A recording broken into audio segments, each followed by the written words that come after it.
Nderitu Basketball Radio is live, man. My God, the Equity Hawks. Sensational finish to this game.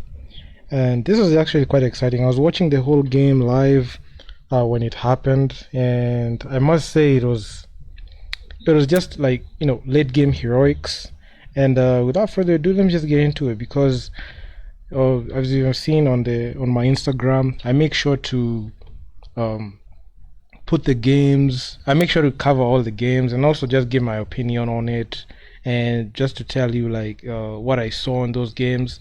And this one will be no different because in Nderitu Basketball Radio, you're gonna be seeing majority of the time. I'll be alternating between going live on YouTube and going live on Instagram, and I'm gonna try out like being consistent on IG because I've seen like majority of the time the closest response is coming from Instagram. So I'll just make it like I'll just make them more frequent. So stay tuned to that. And man, without further ado, let me just get into it. So the Equity Hawks, they have been great. Let me just check if you can hear me. Let me just see if my sound is being picked up well before we continue.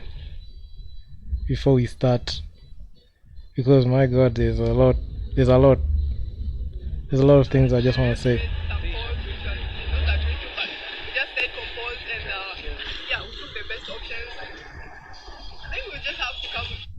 Hold on a bit. I think we just have to come with the same mindset. Always play defense and go for the simplest option. Let me just close up a bit real quick. I was just checking up, like, just keeping up on the Instagram. I also was checking out the Africa Basket interview, where Judith was talking. So let me just, go there let me just, exit from that. I was using my phone at the time. So let's see if the sound is being picked up. Great. We are good. So on the chat, you can find me on the chat as well. And yeah, I mean, the Equity Hawks, they have a 2-2 record as we speak.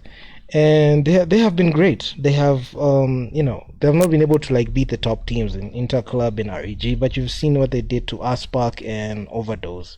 So going into this game, it was a must-win game for the Equity Hawks because I believe they had to win this game. They had to make sure to win this game because if they didn't win this game, it will end. It wouldn't be a good look, especially when this is a team that was beatable. There were some points in the game where I was just, shaking my head a bit because I was waiting to see if the Equity Hawks were going to pull the trigger. But every time that they scored, the other team, the Overdose team, kept scoring every time. So that thing really a bit threw me off a bit because I was expecting the Equity Hawks to be able to handle this team well, but I was expecting even like this game, even before it started, I was saying, I'll just give the Equity Hawks the benefit of the doubt, considering the fact that they had a rest day yesterday, and given the fact that they had a rest day, like there were fresh legs,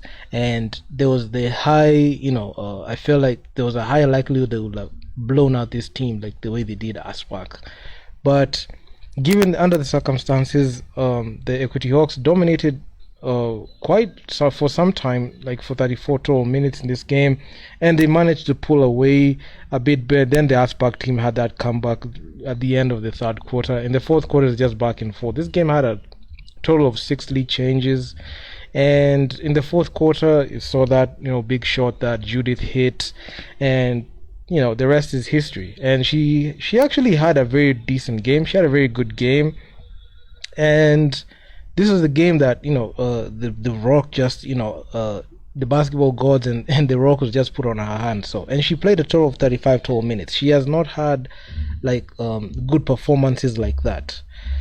She has not looked the greatest in the previous games. In the first game, against Interclub. She had 2 points. The second game against Aspak, which they won, yeah, she had four. In the game that they struggled against REG, she had eight. So she was just trying to find a way she can be able to like get into the game. But looking at the way like she looked in this game, if the Equity Hawks would just at least try to play to some players' strengths and try to switch up a bit, because sometimes the offense is just predictable. It's either Debbie Breeze brings the ball up, Melissa has the ball. You're never sure like what to expect from coming from these players, and you can see she had a very good game under the circumstances, and she came up clutch with that game winner. And that time I was actually when I just saw that shot from the overdose team just go in, I thought about like it's a tie game. It's 73.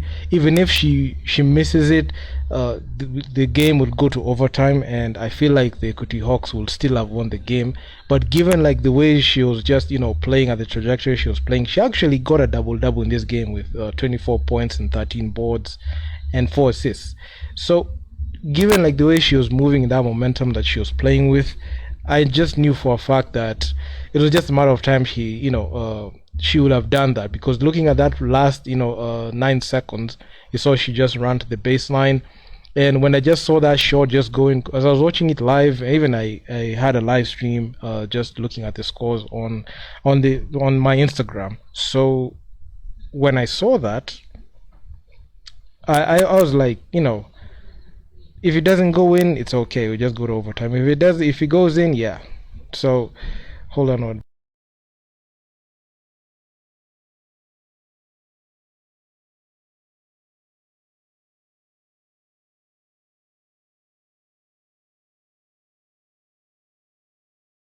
Yeah. So when I just saw her like take that shot, I was just like hoping that shot just goes in. It just goes in, and it's just it was just sensational at the time.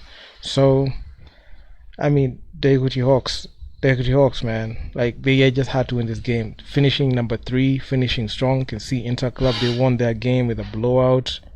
They were playing against, I believe they were playing against the Aspak team. So given like the Equity Hawks, the way they have played, I honestly feel um, this might be that time when they go to the knockouts, and if they meet like those elite teams, I'm not just jinxing it, but I feel like they can really, really, literally like struggle a bit when it comes to like playing. But given like even the players that are on the roster, you can see Mary Lisa in this game. She didn't have a good game at all. She played 11 minutes, 2 points. Shooting wise, in the whole team, you could see I can say we shot a bit better from downtown. You can see 11 of 34 from downtown and 5 of 11. So Judith from downtown, she was actually quite good.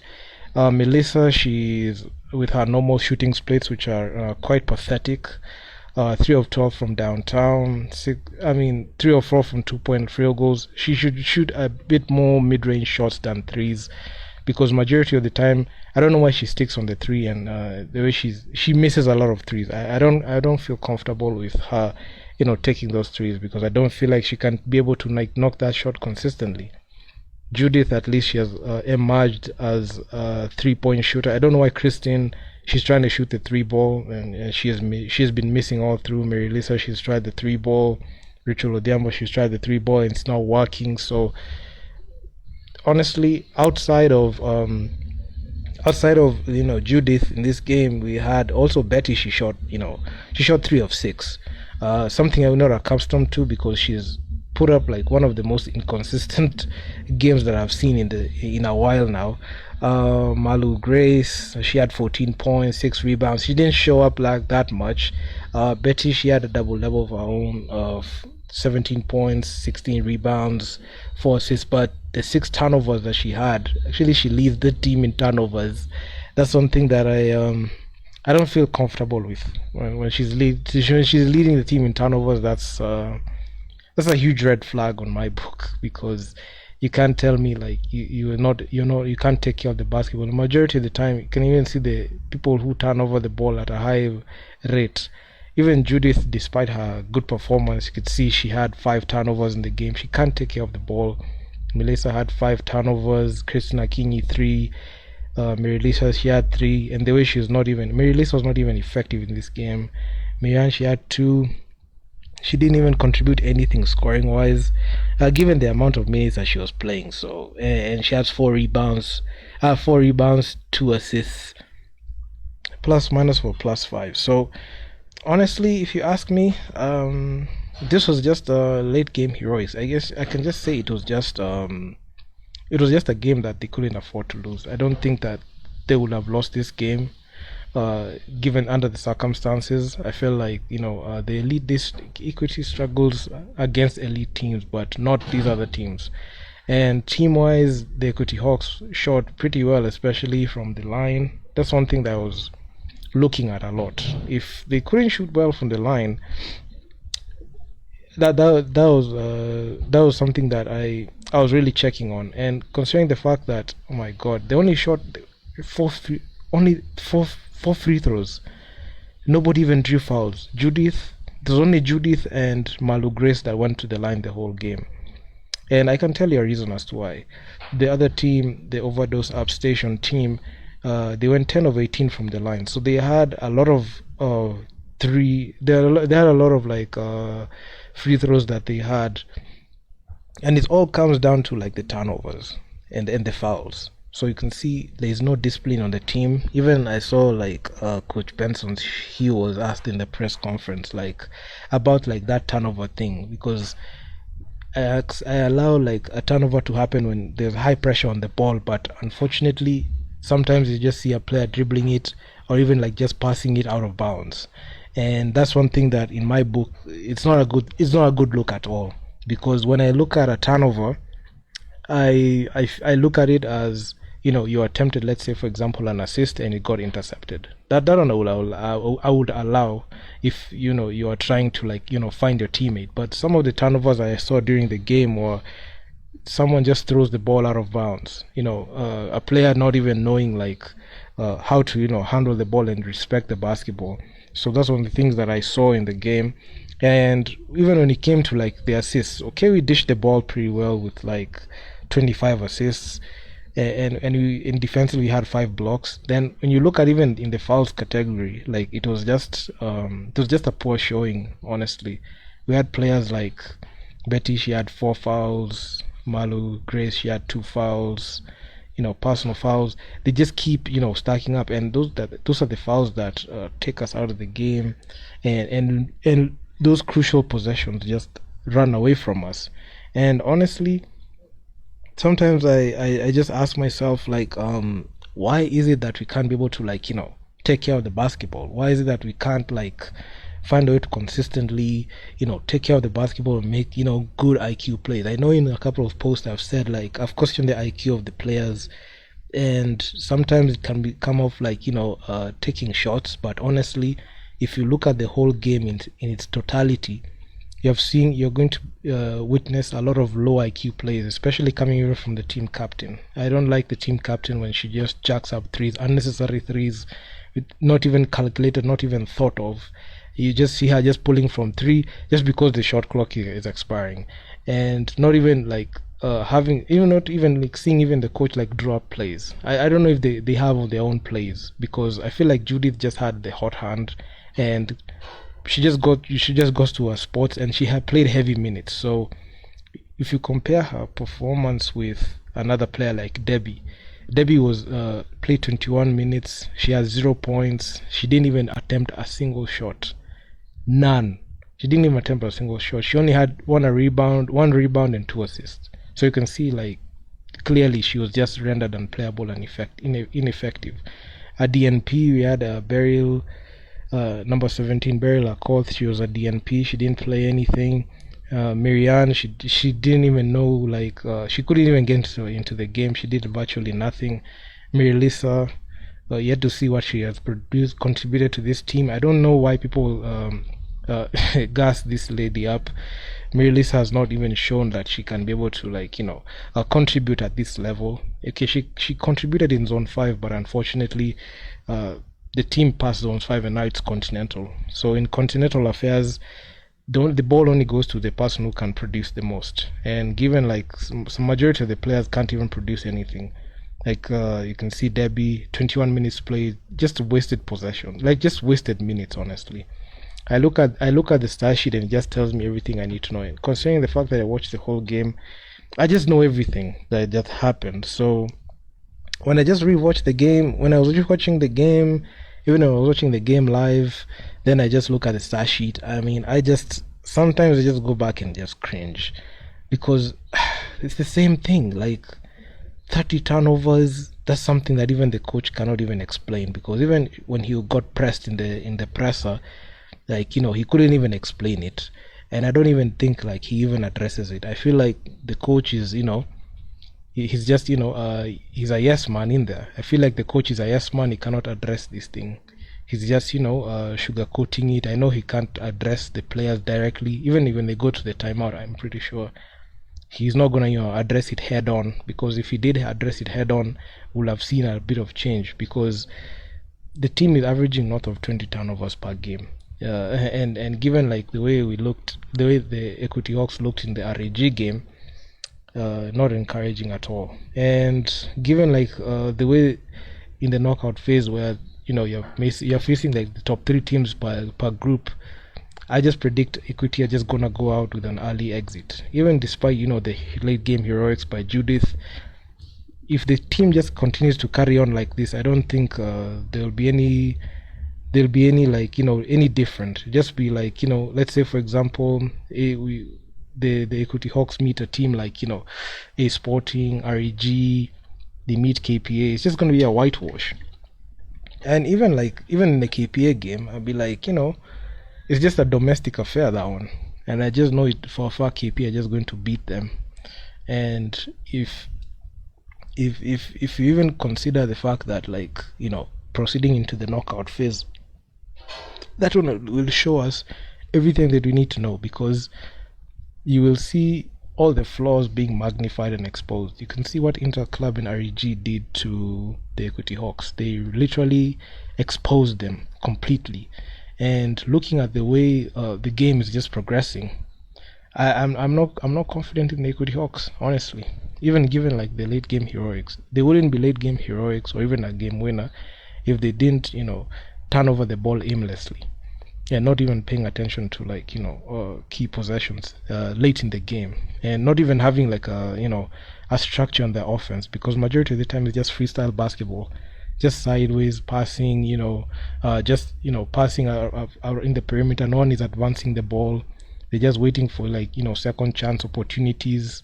They're not going into for the kill for first chance opportunities. There's no quality ball handlers. You're seeing a lady like Debbie. She's old. I know she can't dribble the ball. Melissa, you cannot count on Melissa to be able to even beat her player, beat like a guard in there. So honestly, it's just a sad game.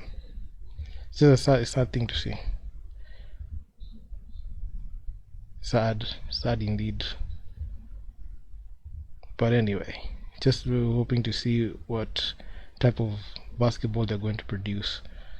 Given that situation right now, I'm not confident that much. Right now, I'm just waiting for that a sporting versus KPA game.